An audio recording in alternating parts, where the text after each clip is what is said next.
Notre invité est déjà calé de l'autre bout du téléphone, c'est Mathieu Grégoire. Il est journaliste au sein de la rédaction du quotidien L'Équipe en France. Il traite particulièrement des questions liées à l'Olympique de Marseille dans ce journal français. Alors Mathieu, bonsoir et bienvenue dans le 11 entrant. Bonsoir à tous, merci pour votre accueil. Merci, c'est nous qui te remercions pour le temps que tu nous accordes pour cet échange, pour parler des questions dont tu traites au quotidien, notamment liées à l'Olympique de Marseille. Et la question Régis Mougué qui a beaucoup fait parler ces derniers temps, que ce soit au Cameroun ou même en Hexagone. Mais vous, au sein de votre rédaction, comment est-ce que vous avez appris la nouvelle de ce désistement de Régis Mougué et quelle a été votre réaction à chaud face à cette nouvelle-là? Moi, je trouve, permettez-moi, vous avez eu un long débat sur André Onana juste avant que j'ai écouté attentivement, et je trouve que c'est une vraie question, Onana.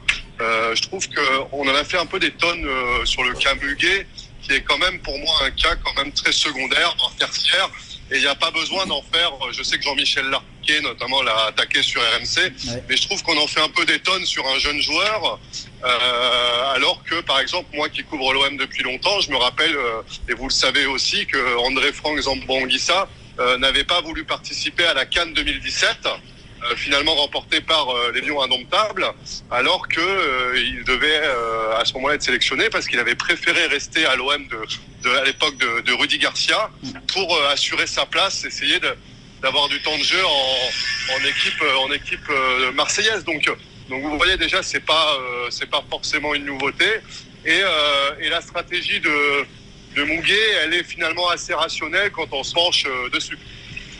Alors pour vous, Mathieu Grégoire, qui traitait vraiment des questions liées à l'Olympique de Marseille, est-ce que, selon vos informations, Régis Mougué n'aurait-il peut-être pas été victime ou alors n'aurait pas subi de pression du clan marseillais? Pas du tout. C'est vraiment un choix réfléchi du joueur et de sa famille et de son entourage, parce qu'en fait, ils sont à un stade, il est à un premier tournant de sa carrière, François-Régis Mouguet. Il faut savoir qu'il avait été appelé en septembre. Ça avait été une fierté de rejoindre la sélection, mais son premier séjour en sélection s'est pas très bien passé. Il est revenu malade. Il est revenu avec la tête un peu retournée, et il a enchaîné les blessures pendant plusieurs semaines, plusieurs mois, alors qu'il faut savoir qu'il avait, vous vous en rappelez, il avait commencé la saison avec pas mal de temps de jeu. Il avait été titulaire contre Toulouse par exemple, ou contre Reims, si je ne dis pas de bêtises. Donc si vous voulez, ça avait été un coup d'arrêt cette première convocation. Et après, il avait un petit peu temporisé sur la sélection en se disant, il faut d'abord que je retrouve un petit peu de temps de jeu en club avant peut-être de venir en sélection nationale et d'avoir mon mot à dire. Mais tout ça, ça a été fait quand même en concertation avec le staff, avec le sélectionneur. Je sais que l'Olympique de Marseille l'a peut-être eu déjà, mais devait joindre Samuel Eto'o pour en discuter. L'OM n'a pas fait de pression sur François-Régis. Ils ne lui ont pas dit tu auras du temps de jeu ou ci ou ça. Mais Muguet, il s'est dit une chose.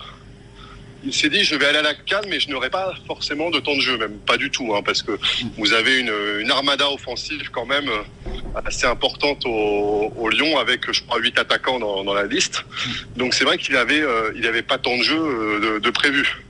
Et ensuite à l'OM, il y avait quelques possibilités en janvier de s'exprimer en Coupe de France, par exemple, contre les amateurs de Thionville déjà dès dimanche, mais aussi parce qu'il y a pas mal d'attaquants stars ou titulaires de l'OM, les Sénégalais Sarr, Ndiaye, les Marocains Harit, qui sont partis en sélection. Donc il y aura peut-être un petit peu de temps de jeu avec l'OM en janvier, et surtout, écoutez bien mes amis, surtout l'OM qui l'a fait prolonger en décembre jusqu'en 2028, espère, si vous voulez, et le joueur aussi, espère le prêter aussi pour la deuxième partie de saison, pour qu'il ait du temps de jeu justement sur cette deuxième partie de saison. S'il était parti à la CAN, il n'aurait jamais pu avoir ce temps de jeu-là. Vous voyez, c'est un prêt par exemple, semble impossible s'il avait été à la CAN, parce que tous les clubs vont boucler leur mercato à la fin du mois, et si François-Régis avait été en Côte d'Ivoire, il serait passé un petit peu à l'as. Il y a une question de Georges Bimbe qui est avec moi sur le plateau. Bien sûr. Salut Mathieu. Salut. Alors la question elle est simple.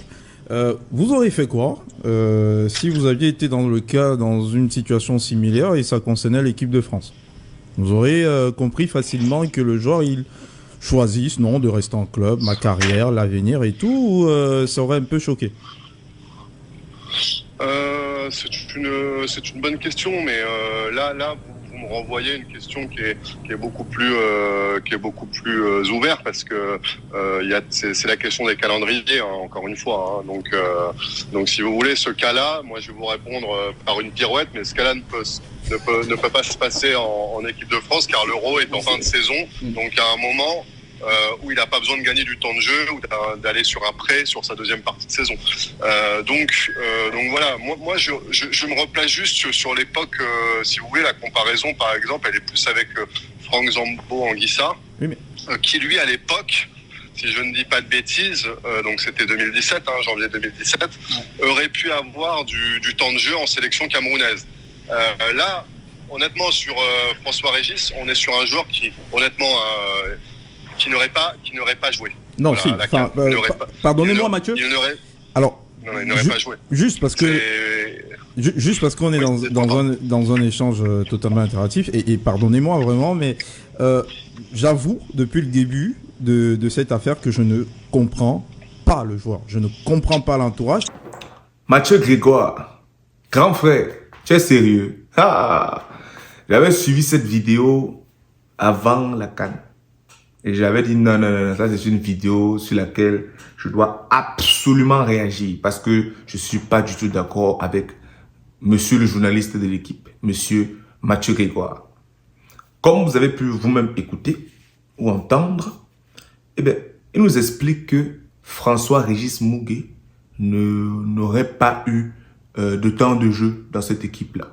Déjà avant la compétition, j'étais absolument convaincu que ce qu'il est en train de dire n'est pas vrai. Pour la simple et unique raison que si on rembobine la cassette, avant la compétition, nous avons déjà quelqu'un comme Bryan Mbeumo, élément absolument important de cette équipe, qui se blesse.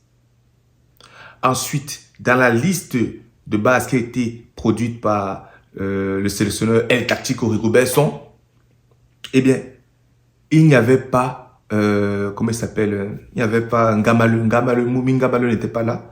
Et c'est Régis Mougué qui a été sélectionné. Dans cette dynamique, Mougué décide de ne pas venir. Et à partir de là, on prend Ngamalu, on le met. Ce qui implique de facto que quand nous observons la suite des événements, nous voyons Ngamalu jouer. Donc, simplement sur cette petite chronologie que je viens de donner, moi j'estime que... Petit arrêt rapide juste pour t'informer que cette vidéo est sponsorisée par Frequency Click, supporter inconditionnel des Lions indomptables du Cameroun et sponsor officiel de Raw Zone TV. Avec Frequency Click, tu as accès à du contenu qui te permet d'apprendre toutes les bases et les fondamentaux du marketing numérique pour pouvoir lancer ta propre entreprise en ligne. En ce sens, deux choses importantes. Première chose, comprendre l'anglais et parler l'anglais un temps soit peu. Deuxième chose, être dans la diaspora pour pouvoir appliquer correctement ces méthodologies. Si tu es intéressé, va checker dans la barre de description. Comme ça, tu auras tous les détails pour pouvoir en apprendre un peu plus concernant Frequency Click. Allez, c'est reparti, on retourne dans la vidéo. François-Régis Mougué avait toutes ses chances de pouvoir gratter quelques petites minutes dans cette équipe. Même si, voilà, le jeu du Cameroun était tout ce qu'on a pu observer qu'il était, il pouvait pouvoir être...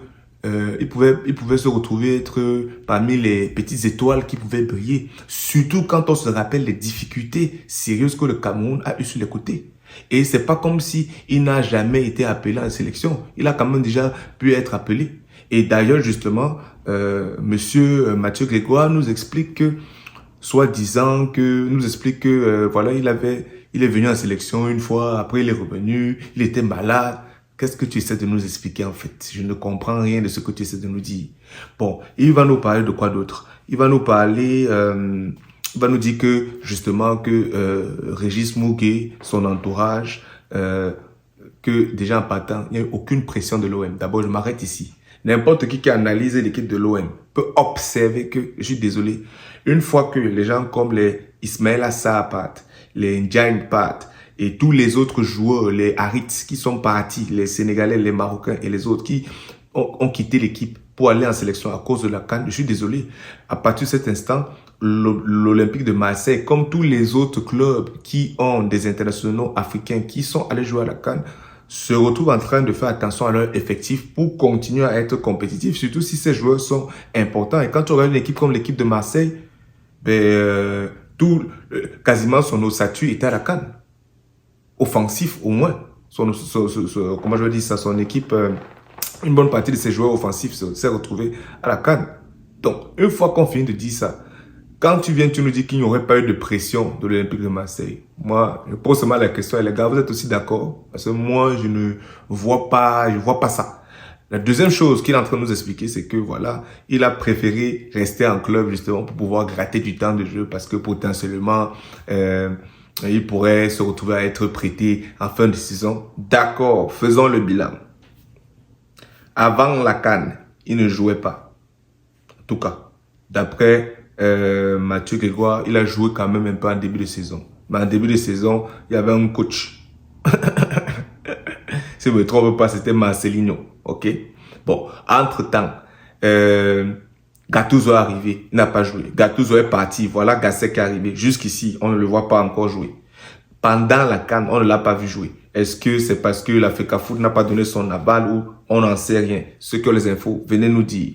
Mais une fois que la compétition est finie, voilà donc maintenant que tous les gars qui sont partis comme François-Régis Mouguet à la CAN, qui ont justement gratté du temps de jeu, qui ont réussi à briller de leur talent, hein, n'est-ce pas, se retrouvent en train de revenir. Donc du coup, tu te retrouves dans une posture où finalement, tu n'as même pas... J'ai pas eu l'impression que tu as joué, tu as gratté vraiment les matchs à Marseille. Si vous avez des infos, les gars, venez nous dire. Parce que moi, je suis humble et je n'ai pas la prétention de dire que je connais tout. Je connais seulement un peu. Donc, si vous avez les infos concernant les matchs de Mouguet au courant, pendant que la CAN se jouait, pardon, venez nous dire.